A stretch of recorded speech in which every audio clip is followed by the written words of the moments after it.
Bismillahirrahmanirrahim. Assalamualaikum warahmatullahi wabarakatuh. Waalaikumsalam. Kembali lagi bersama kami di acara Bisalah Ramadan, di mana yang akan menemani teman-teman menunggu waktunya berbuka puasa. Saya Wayasri sebagai host pada kegiatan sore hari ini, di mana saya akan ditemani narasumber yang sangat Masya Allah, yaitu Ustadz Syarifuddin, di mana beliau akan membawakan tema yang berjudul keutamaan berdoa.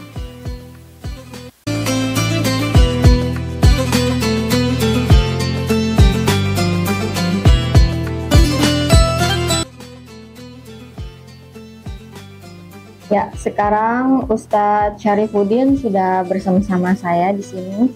Assalamualaikum Ustadz. Waalaikumsalam warahmatullahi wabarakatuh. Bagaimana kabarnya Ustadz? Alhamdulillah, baik. Langsung saja kita persilahkan kepada Ustadz Syarifuddin untuk memaparkan materi yang berjudul keutamaan berdoa. Bismillah. Assalamualaikum warahmatullahi wabarakatuh. Alhamdulillah wassalatu wassalamu ala rasulillah wa ala alihi wa sahbihi wa mawala. Alhamdulillah, kaum muslimin dan muslimat, pemirsa Bisalah Ramadan yang dirahmati Allah Subhanahu wa taala. Saya bersyukur kita bisa berjumpa kembali dengan tema keutamaan berdoa. Bapak Ibu kaum muslimin dan muslimat yang semoga dirahmati Allah Subhanahu wa taala. Ketika seorang diperhadapkan dengan sebuah ujian, sebuah musibah, sebuah cobaan, maka satu larangan dari Allah Subhanahu wa taala adalah dilarangnya kita untuk berputus asa dari rahmat Allah Subhanahu wa taala. Wala tayasu min rauhillah, dan jangan kamu berputus asa dari rahmat Allah Subhanahu wa taala. Lalu apa solusi? Ketika Allah melarang kita untuk putus asa sementara persoalan hidup, musibah, demi masalah itu setiap saat kita diperhadapkan oleh Allah Subhanahu wa taala. Maka Allah dan syariat Islam memberikan tuntunan yang begitu luar biasa, di mana kita diberikan solusi untuk berdoa kepada Allah Subhanahu wa taala. Dan kata Allah Subhanahu wa taala, "Wa idza sa'alaka ibadi anni fa inni qarib." Jika hambaku wahai Muhammad bertanya tentangku, maka katakan bahwa aku ini dekat. Ya. Allah itu sangat dekat terhadap setiap hamba. Kalau dalam riwayat yang lain, ketika seorang hamba mau mendekat kepada Allah sejengkal, maka Allah akan lebih mendekat lagi dengan sehasta. Jika seorang hamba mau mendekat kepada Allah sehasta, maka Allah akan lebih mendekat sedepak. Dan begitu seterusnya. Ketika seorang hamba mau berjalan kepada Allah, maka seakan-akan dikatakan dalam riwayat, Allah akan berlari kepada hambanya. Ini menunjukkan bahwa diperlukan sedikit gerakan, usaha, upaya untuk berdoa, untuk mendekat, sehingga Allah semakin mendekat kepada kita semua. Bapak Ibu sekalian, setiap ibadah itu memiliki keistimewaan. Jadi ada keistimewaan yang dipengaruhi oleh tempat dan ada keistimewaan yang dipengaruhi oleh waktu. Keistimewaan dari setiap ibadah yang dipengaruhi oleh tempat, misalnya ketika seorang beribadah di Masjidil Haram atau di Masjid Nabawi, ya, atau di Masjidil Aqsa, itu 3 masjid yang memiliki keistimewaan yang sangat luar biasa. Kalau di Masjidil Haram misalnya, satu kali seorang muslim melaksanakan sholat di Masjidil Haram, maka jaminannya bagaikan mendapatkan 100.000 kali lipat sholat di masjid yang lainnya. Kalau di Masjidil Nabawi, Masjid Nabi yang ada di kota Madinah, satu kali orang melaksanakan sholat di situ mendapatkan ganjaran bagaikan dia sholat di masjid yang lainnya sebanyak 1000 kali. Nah, begitu pula yang ada di Masjidil Aqsa, satu kali melaksanakan sholat di Masjidil Aqsa, bagaikan dia melaksanakan 500 kali sholat di masjid yang lain. Ini contoh keutamaan dari sebuah ibadah yang dilaksanakan berdasarkan di mana kita melaksanakan. Ya, atau misalnya seorang yang melaksanakan sholat di rumahnya mendapatkan pahala, tetapi akan berbeda ketika dia melaksanakannya secara berjamaah di masjid. Salah satunya misalnya dalam riwayat bisa ba'ina darajah. Seorang yang sholat di masjid mendapatkan 27 keutamaan derajat dibandingkan melaksanakan sholat sendirian di rumah. Ini berdasarkan tempat. Yang kedua, ada momen di mana ibadah itu menjadi istimewa berdasarkan waktu. Iya, misalnya pada saat ini kita berada di bulan Ramadan. Ibadah kita dilipat gandakan, puasanya dilipat gandakan pahalanya, ibadah sholatnya, ibadah infaknya, sedekahnya. Ini karena berdasarkan waktunya, karena kita berada di bulan yang istimewa, bulan Ramadan. Sama dengan kita berdoa, Bapak Ibu sekalian. Ada saatnya di mana doa itu akan menjadi mustajab, menjadi lebih mudah potensinya untuk dikabulkan Allah itu berdasarkan dua hal tersebut. Yang pertama, di mana kita berdoa. Yang kedua, kapan kita berdoa. Kalau mau ditelusuri di mana tempat-tempat mustajab, misalnya, ya, ada riwayat tentang bagaimana mustajabnya sebuah doa ketika kita berada di hadapan Ka'bah. Atau misalnya di Multazam, atau misalnya di Raudah, dan umumnya di areal dua masjid yang sangat mulia, yaitu Masjidil Haram dan Masjid Nabawi. Itu berdasarkan tempat di mana kita berdoa. Ada juga doa mustajab, atau sebuah doa itu menjadi istimewa, menjadi spesial berdasarkan kapan kita berdoa. Ya, banyak riwayat yang menyebutkan di mana waktu-waktu tertentu yang memang berpotensi untuk mustajabnya sebuah doa. Di antaranya inda nuzulil ghaiz, ketika turun hujan atau ketika ketika hujan turun. Ya, bahkan ada doa yang diajarkan secara khusus, Allahumma sayyiban nafi'an. Ya Allah, jadikan hujan ini bermanfaat. Ini berdasarkan waktunya, kapan kita berdoa. Ya, ada juga disebutkan bainal azani wal iqamah. Antara azan dan iqamah itu waktu-waktu yang sangat singkat tetapi sangat mustajabnya sebuah doa. Bainal khutbatain, pada hari Jumat di antara dua khutbah itu. Makanya manfaatkan momen sedikit itu ketika khutib sedang duduk, manfaatkan untuk berdoa dengan doa yang kita anggap itu doa yang paling kita butuhkan kepada Allah Subhanahu wa taala. Iya, dan masih banyak tempat dan waktu. Ya, kalau dari segi waktu termasuk dalam bulan Ramadan ini. Di Ramadan saat menjelang buka puasa, pada saat kita ingin menghadapi sahur. Ya, itu semua adalah waktu-waktu di mana telah dijelaskan oleh baginda kita sebagai waktu mustajabnya untuk berdoa. Ya, barangkali sekedar pengantar kita pada kesempatan yang berbahagia ini cukup sekian.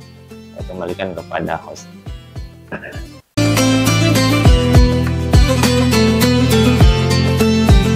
Ya, terima kasih Ustadz atas pemaparan materinya. Di sini saya punya beberapa pertanyaan. Yang pertama itu, apa hukumnya saat orang yang selesai sholat ada yang khusyuk berdoa dan ada yang langsung beranjak pergi? Itu maksudnya hukumnya bagaimana? Iya, jadi memang ada beberapa perselisihan pendapat para ulama tentang doa setelah sholat. Kalau di zikirnya, insya Allah minim perbedaan pendapat, hampir semua sepakat bahwa memang zikir itu ada di ba'da sholat, ya, seperti membaca Allah astagfirullah Allahumma antas salam, membaca ayat kursi, membaca 3 qul, itu hampir semua ulama sepakat bahwa memang itu adalah zikir yang dibaca, ya, termasuk membaca 33 subhanallah, alhamdulillah, Allahu akbar, itu insya Allah hampir semua sepakat tentang itu. Yang agak sedikit ada perbedaan ini memang di masalah doa. Sebagian berpendapat kita harus berdoa, sebagian mengatakan tidak. bahwa tuntunan demi tuntunan dalam riwayat itu yang ada hanya berzikir. Ya, meskipun kita tidak perlu mempersalahkan, ya, yang berpendapat kita harus berdoa mungkin berargumen bahwa kita kan baru habis melaksanakan ibadah yang agung. Ya, ketika habis melaksanakan ibadah yang agung, ya ibaratnya Allah lagi senang-senangnya melihat kita sedang habis beribadah, apa salahnya kita mengungkapkan keinginan kita. Ya. Meskipun sebagian juga mengatakan oh tidak ada, ya, sebagian pendapat mengatakan bahwa riwayat-riwayat itu rata-rata hanya mengajarkan kita untuk berzikir. Bahkan kita harus menerima beberapa perbedaan. Kadang kita melihat di beberapa masjid, termasuk di Masjidil Haram dan Masjid Nabawi, kita tidak menjumpai imam memimpin pelaksanaan doa. Jadi kalau di Masjidil Haram dan Masjid Nabawi habis sholat masing-masing berdoa. Kita tidak akan mendengarkan, ya, meskipun imamnya masih pakai mic, ya, kalau dia bernapas pun kita dengar, tapi kita tidak mendengarkan dia memimpin, ya, karena itu memang setiap mazhab punya pendapat masing-masing. Yang penting yang tidak ada perbedaan itu adalah bahwa kita berzikir setelah sholat. Ya, adapun masalah ada yang kita saksikan mengangkat tangan, ada yang tidak, kita kembalikan kepada argumen masing-masing, ya tanpa harus menyalahkan. Kalau yang berpendapat harus angkat tangan, ya dia bilang ya namanya kita meminta angkat tangan. Ada juga yang bilang tidak perlu, karena dalam contoh-contoh Nabi misalkan seperti yang diamalkan di Masjid Nabawi, Masjidil Haram, tidak mengangkat tangan setelah sholat, karena memang menganggap tidak ada contoh, dan berargumen begini, tidak semua doa itu harus dalam bentuk angkat tangan, apalagi dalam doa yang rutinitas, ya, seperti kita memberi salam. Salam itu doa, assalamualaikum ketika bertemu, itu tidak mengangkat tangan, ya. Dan beberapa contoh-contoh doa yang lain, ya, doa ketika sahabat kita bersin, kita memberikan doa ketika dia berdoa, kita balas dengan doa, itu tanpa mengangkat tangan. Jadi para ulama juga ada berpendapat bahwa di sebagian doa yang berbentuk rutinitas keseharian, ada yang berpendapat tidak mengangkat tangan. Dan meskipun kita saling menghargai, ya, karena kata Allah, wa qul i'malu ala makanatikum. Hendaknya kalian itu beramal melalui sesuai dengan model, makan itu gaya kalian. Maksudnya, tetapi tentunya gaya yang berdasarkan keyakinan, berdasarkan dalil. Kita harus punya argumen, bukan berdasarkan saya lihat orang tua saya dari dulu begini. Nah, itu tidak dibenarkan. Insya Allah malaikat tidak akan menerima kalau argumen kita. Tapi kalau kita bilang, saya ya Allah melakukan ini karena memang saya pernah dengar dalilnya begini dan begini. Minimal kita, ya, istilahnya orang bilang beragama secara ilmiah lah. Kita melakukan ini karena setidaknya kita pernah dengar lah. Kalau kita tidak hafal, tapi minimal kita pernah dengar ada ulama yang menjelaskan seperti ini. Bukan kita fanatik buta, orang bilang kalau kebanyakan orang melakukan begini, kita juga seperti ini. Tidak, ya. Meskipun tetap dikedepankan bagaimana saling menjaga perbedaan, selama itu memang pada hal-hal yang masih bisa ditolerir. Barangkali itu sedikit penjelasan. Ya, terima kasih Ustadz atas jawabannya. Ini pertanyaan yang berikutnya, misalkan ini Ustadz, ada orang yang berputus asa jika saat doanya, permintaannya itu entah tidak dikabulkan atau belum dikabulkan. Iya. Ada satu hal yang harus kita yakini bahwa tidak semua yang menurut kita baik, kata Allah, ini dijelaskan ulama Al-Quran, tidak semua hal yang menurut kita baik itu, bahwa itu memang betul-betul baik bagi kita. Dan sebaliknya, belum tentu hal yang menurut kita itu buruk, itu sebenarnya buruk. Ya. Contoh sederhana, ada salah satu kejadian, orang berdiri menunggu mobil di pinggir jalan. Dia digigit semut kaki. Begitu marahnya kepada semut, seakan-akan kalau semut itu besar, mungkin dia mau ajak bertarung lah. Dia emosi bahwa ini kenapa? Ternyata setelah dia mundur dari semut yang dia injak ini, ternyata ada kecelakaan mobil yang terjadi di depan dia dan membuat dia selamat. Ini salah satu gambaran bahwa apa yang terjadi lebih awal dan itu buruk, belum tentu akan buruk ke depannya. Nah, begitupun, ya, seorang yang berputus asa dari doa, seakan-akan bahwa Allah tak mengijabah. Ya, jadi sebenarnya para ulama mengatakan tak ada doa yang tak diijabah. Iya. Iya, selama dia sudah memenuhi syarat-syaratnya dengan ikhlas dia berdoa, insya Allah doanya akan tetap dibalas. Cuma memang tak semua Allah berikan secara instan. Ada doa yang diberikan secara langsung, ada juga yang langsung tapi bukan dalam bentuk yang kita minta. Allah melihat ada hal terpenting yang lebih baik untuk diberikan kepada orang yang meminta ini. Ada doa yang ditunda, ya, karena Allah lebih tahu kalau saya berikan hari ini mungkin akan disalahmanfaatkan apa yang diminta. Ya, anak muda misalnya berputus asa, saya ini sudah berdoa minta motor, ya, padahal Allah tahu kalau diberikan sekarang mungkin akan kecelakaan. Dan ingat, ada doa yang paling penting, bahwa ketika Allah tidak memberikan seketika atau Allah tidak memberikan dalam bentuk keduniaan, kadang Allah ganti dengan hal-hal yang lebih penting yang bersifat pahala yang akan kita petik doa itu di akhirat. Sehingga nanti di akhirat itu banyak orang yang kaget melihat, apa ini ya Allah, hadiah apa? Saya akan mengatakan hadiah apa ini?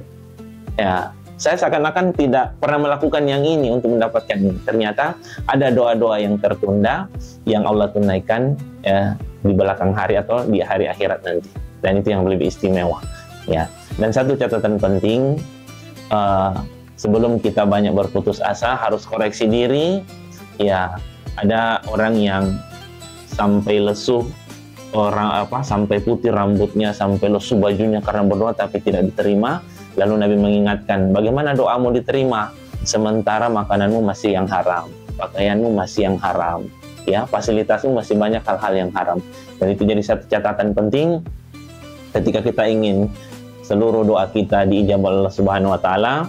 Perhatikan di mana kita berdoa, perhatikan kapan kita berdoa, kemudian perhatikan niat, dan jangan lupa untuk memperbaiki dan menjaga hal-hal yang haram, karena itu sangat berpengaruh dan berdampak pada diijabah atau tidaknya doa kita di hadapan Allah Subhanahu wa taala.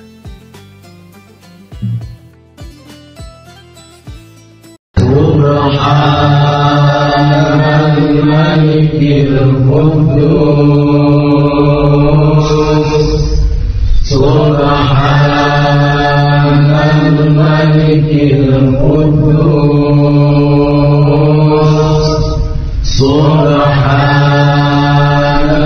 Malikil Quddus, Subuhun Quddusun Rabbuna Rabbul Malaikati War-Ruh, Subuhun Quddusun Rabbuna Rabbul Malaikati War-Ruh, Subuhun Quddusun Rabbuna Rabbul Malaikati War-Ruh. Asyhadu an la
tuhibbul afwa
Bismillahir Rahmanir Rahim. Allahumma laka sumtu wa bika amantu wa ala rizqika aftartu.